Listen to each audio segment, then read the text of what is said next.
Hi everyone, welcome to our channel Satya Super Samayal. இன்னைக்கு நம்ம instant hair dye தான் பண்ண போகிறோம். இந்த டையோட ஸ்பெஷாலிட்டி பார்த்தீங்கன்னா இது இன்ஸ்டண்ட்டாக ப்ரிப்பேர் பண்ணி நம்ம அப்ளை பண்ண உடனே நம்மளுக்கு கலர் சேஞ்ச் வந்துடும் அண்ட் ஹேர் வாஷ் பண்ணோம் அப்படிங்கிற அவசியம் நம்மளுக்கு கிடையாது. இந்த டை ப்ரிப்பேர் பண்ணுறதுக்காக ஃபர்ஸ்ட் ஒரு யூஸ் அண்ட் த்ரோ பவுல் எடுத்துக்கோங்க. அதில் காஃபி பவுடர் ஆட் பண்ணணும். நான் இங்கே 2 spoons of Bru coffee powder நான் ஆட் பண்ணியிருக்கேன். நீங்கள் எந்த பிராண்ட் காஃபி பவுடர் யூஸ் பண்ணுறீங்களோ அதையே நீங்கள் எடுத்துக்கோங்க, ப்ராப்ளம் கிடையாது.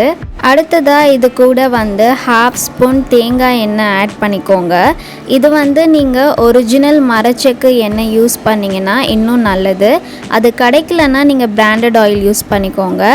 அதுக்கப்புறமா 1 ஸ்பூன் ஆலோவேரா ஜெல் நான் ஆட் பண்ணியிருக்கேன். ஆலோவேரா ஜெல் பார்த்திங்கன்னா திக் கன்சிஸ்டன்சியில் இருக்கும். ஸோ 1 ஸ்பூன் ஆலோவேரா ஜெல் எடுத்துகிட்டு அதில் கொஞ்சம் வாட்டர் ஆட் பண்ணி மிக்ஸ் பண்ணிவிட்டு லிக்விட் ஃபார்மில் இதில் ஆட் பண்ணியிருக்கேன்.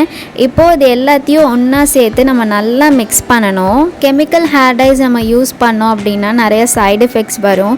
ஸோ எப்போவுமே நம்ம homemade natural hair dyes prefer பண்ணுறது நல்லது. இந்த ஹேர் டையோட ஸ்பெஷாலிட்டி இது ஒரு இன்ஸ்டன்ட் ஹேர் டை.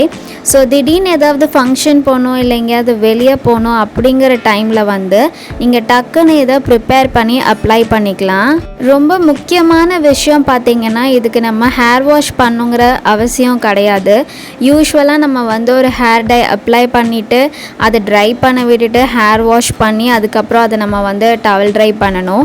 அந்த மாதிரி எந்த ப்ராசஸுமே இதில் இல்லை. ஸோ இதை நீங்கள் ரெப்பிட்டேட்டிவாக மிக்ஸ் பண்ணிகிட்டே இருந்தீங்கன்னா அதோட கலர் இந்த மாதிரி நல்லா பிளாக்காக நம்மளுக்கு சேஞ்ச் ஆகிடும்.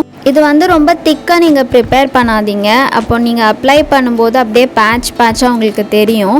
கொஞ்சம் நல்ல லிக்விட் ஃபார்மில் இருந்தால் தான் நீங்கள் அப்ளை பண்ணுறப்போ உங்கள் ஹேரில் டிஃப்ரென்ஸ் தெரியாது. இப்போ பார்த்தீங்கன்னா இது நல்லா மிக்ஸ் ஆகிடுச்சு அண்ட் கலர் சேஞ்சும் நம்மளுக்கு தெரியுது. கன்சிஸ்டன்சியும் கரெக்டாக இருக்குது. அவ்வளோதான், நம்மளோட இன்ஸ்டண்ட்டாக ப்ரிப்பேர் பண்ணக்கூடிய ஹேர் டை ரெடி ஆகிடுச்சு. இப்போது இதுக்குன்னு நீங்கள் செப்ரேட்டாக ஒரு ப்ரஷ் வச்சுக்கோங்க ஹேர் டை அப்ளை பண்ணுறதுக்கு. ஸோ அதை நீங்கள் வாஷ் பண்ணிவிட்டு ரீயூஸ் பண்ணிக்கலாம். அந்த மாதிரி வச்சுருக்க ப்ரஷ்ஷை இதில் டிப் பண்ணிவிட்டு நல்லா ஹேரில் அப்ளை பண்ணிக்கோங்க. எங்கெல்லாம் உங்களுக்கு க்ரே ஹேர் இருக்கோ அங்கெல்லாம் நீங்கள் இந்த ஹேர் டையை அப்ளை பண்ணிக்கலாம். அப்ளை பண்ணிவிட்டு நல்லா ட்ரை ஆக விட்டிங்கன்னா நம்மளோட க்ரே ஹேர்ஸ் எல்லாமே பிளாக் ஹேராக சேஞ்ச் ஆகிடும். இது ஒரு இன்ஸ்டன்ட் மெத்தட் அண்ட் முக்கியமாக இதுக்கு நான் ஆல்ரெடி சொன்ன மாதிரி ஹேர் வாஷ் பண்ண தேவையில்லை. நீங்கள் அப்ளை பண்ணிவிட்டு ட்ரை பண்ண விட்டுட்டு அப்படியே நீங்கள் வெளியில் போய்க்கலாம்.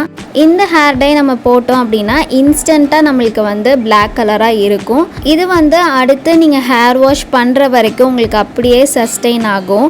இந்த ஹேர் டை யூஸ் பண்ணும்போது உங்களுக்கு பெர்மனெண்ட்டாக க்ரே ஹேர் பிளாக் ஹேராக மாறாது. அதுக்குன்னு நமக்கு செப்ரேட்டாக நிறைய ஹோம்மேட் ஹேர் டைஸ் இருக்குது. நம்ம சேனல்லே ஆல்ரெடி நம்ம நிறைய போட்டிருக்கோம். அதை நீங்கள் செக் பண்ணி பாருங்கள். லிங்க் நான் டிஸ்கிரிப்ஷன் பாக்ஸில் கொடுக்குறேன். இந்த வீடியோ பிடிச்சிருந்தால் லைக் பண்ணுங்கள், ட்ரை பண்ணிவிட்டு ரிசல்ட்ஸ் கமெண்ட் பண்ணுங்கள். யாருக்கு தேவையோ ஷேர் பண்ணுங்கள். அண்ட் இதே மாதிரி நிறைய வீடியோஸ்க்காக நம்ம சேனலை சப்ஸ்கிரைப் பண்ணி வச்சுக்கோங்க.